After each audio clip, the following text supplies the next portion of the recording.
Hello, we're at the Smoky Hill Museum in Salina with part two of a selection of interviews that we're doing with Susan Hawksworth, who's the director here at the Smoky Hill Museum.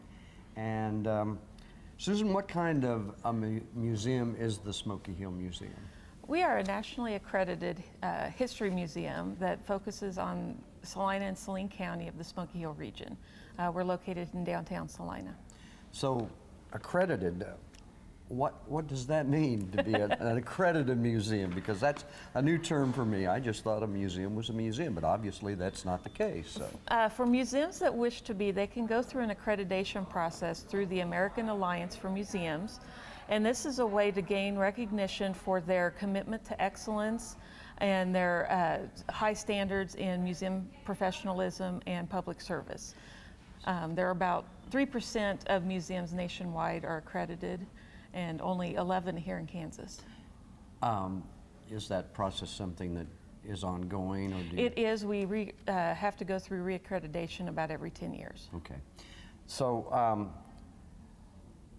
what is one way you're committed to excellence? We're committed through our exhibits. That's probably the most visual thing that visitors see. And so we are dedicated and proud of the quality of exhibits we put out and that they're fun and informative for the public. Now, what's the difference between, let's say, a temporary exhibit and a permanent exhibit? Because the history of museums have changed since I was a kid, when they just stuffed everything in a museum and you saw everything at one time. Tell me about permanent and, well, of course, the temporary exhibit. Our permanent exhibit is our main story we tell about Salina and Saline County. Mm-hmm. And that is throughout the majority of our gallery, but we do change out the artifacts in those exhibits. Okay. But then we also have a temporary exhibit space where we focus in on a specific topic or not. Mm-hmm. And the type of exhibits we like to do, we like to take an interpretive approach, which is just a fancy way of saying we like to tell stories with our exhibits. Which is a great idea. Yeah, so we take the history part and the artifacts and meld those together to get a more complete picture.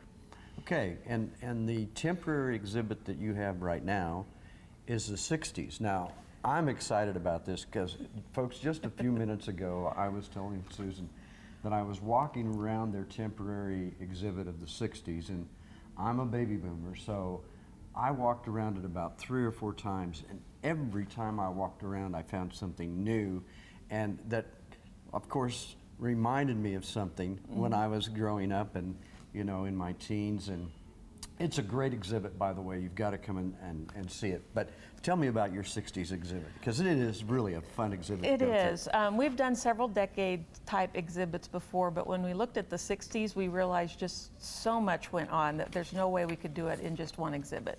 So we're breaking it up into 2 parts, and part 1 is political power, where we focus in on the political side of things with Kennedy, Johnson, and Nixon, and how they handled the crises and other aspects of the 60s at that time, like the Cuban Missile Crisis, the space race, Vietnam War.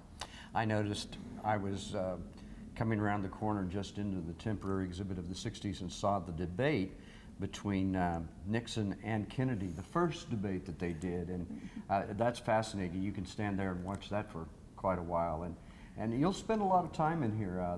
There's a wall that has pictures of very significant leaders in different areas in the 60s, and I was looking at that, and I told Susan a few minutes ago, there's a lot of people up there that I didn't even know. I'll throw out a couple of names. I saw Abby Hoffman and Anita Bryant. I think those were the only 2 that I remember, but each one of those people, if you read their profile, had a significance on the 60s and the race relations, political, NASA, everything. So anyway, you need to come and see that, folks.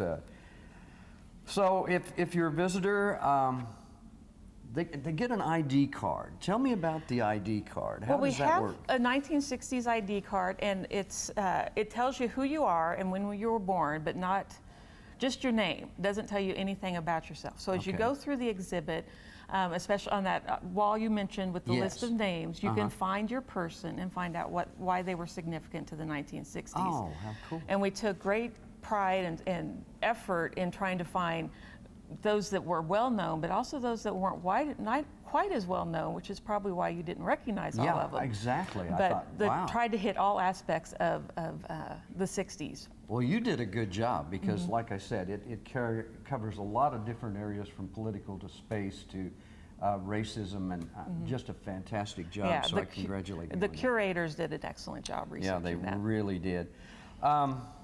So where do you go to the Smoky Hill Museum? Where are we located at? We are downtown Salina at 211 West Iron. What's the hours? We're open Tuesday through Friday, 12 to 6, Saturday 10 to 5, and Sunday 1 to 5. And admission, how much is admission? It's very affordable. We're free. Ooh, that's a word that gets my attention right away. I like free. And with all of the different things here, you know, the interesting thing about this, and I was thinking this before we went into the interview, I thought my generation obviously would love this, but imagine bringing your children and your grandchildren and maybe even your parents in here, and you know, of course your parents would know about it, you would know about it, your children wouldn't necessarily know about it, or your grandchildren, and it would be a great experience to come in and see all of this, and it'd be a lot of fun. So Yeah. I thank you for having us. How can I get more information about the museum? You can visit us on the web at smokyhillmuseum.org. Okay. We've been talking to Susan Hawksworth, the director of the Smoky Hill Museum here in Salina. Come and visit the 60s temporary display. You're going to love it. Thank you for being with us.